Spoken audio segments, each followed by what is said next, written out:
The Sahel and West Africa faces recurrent instability, but in recent years, violence has increased in frequency and severity, with more complex underlying causes. Regional cooperation, trade, and free movement take place in a precarious and unstable context to which policymakers must adapt. Accurate information is needed to better understand these dynamics. The Spatial Conflict Dynamics Indicator, or SCDi for short, is a tool that measures and categorizes the geography and political violence across an area. It provides policymakers and researchers with a clear, reliable way to understand the evolution of spatial patterns of political violence.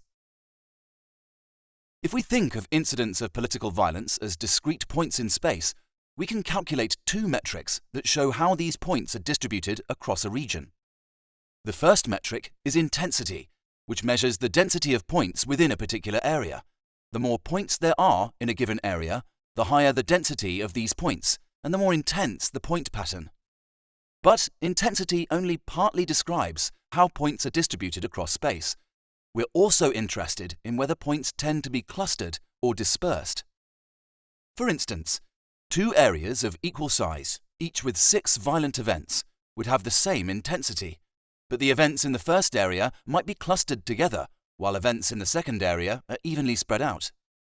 We measure this second metric, called clustering, using the average nearest neighbor ratio. This spatial statistic calculates the distance between each point and its nearest neighboring point, then averages all these distances. We compare this average distance to what it would be if the points were randomly distributed. The ratio between these distances is the average nearest neighbor ratio. If it is high, it indicates that the points are dispersed. If it's low, it suggests they are clustered. By combining intensity and clustering, the SCDi creates a single indicator.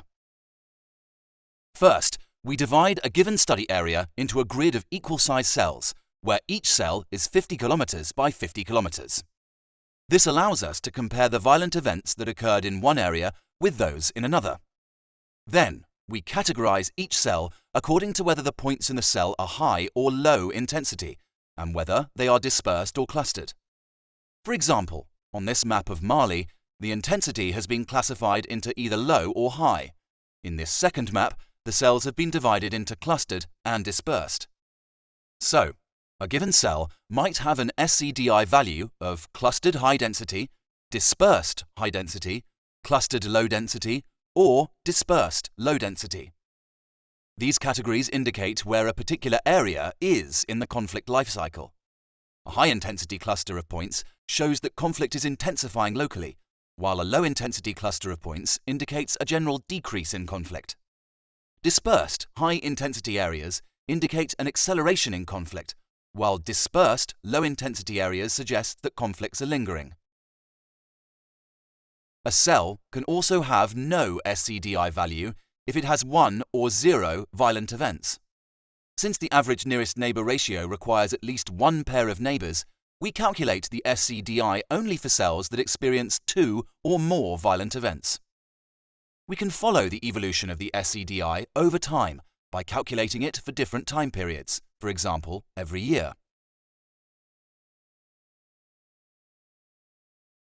In summary, the Spatial Conflict Dynamics Indicator combines two metrics, intensity and clustering, to show where an area, country or region is in the conflict life cycle and to categorize the geographic patterns of violent events in a particular area, providing policymakers and researchers with a means to assess and understand the changing geography of political violence.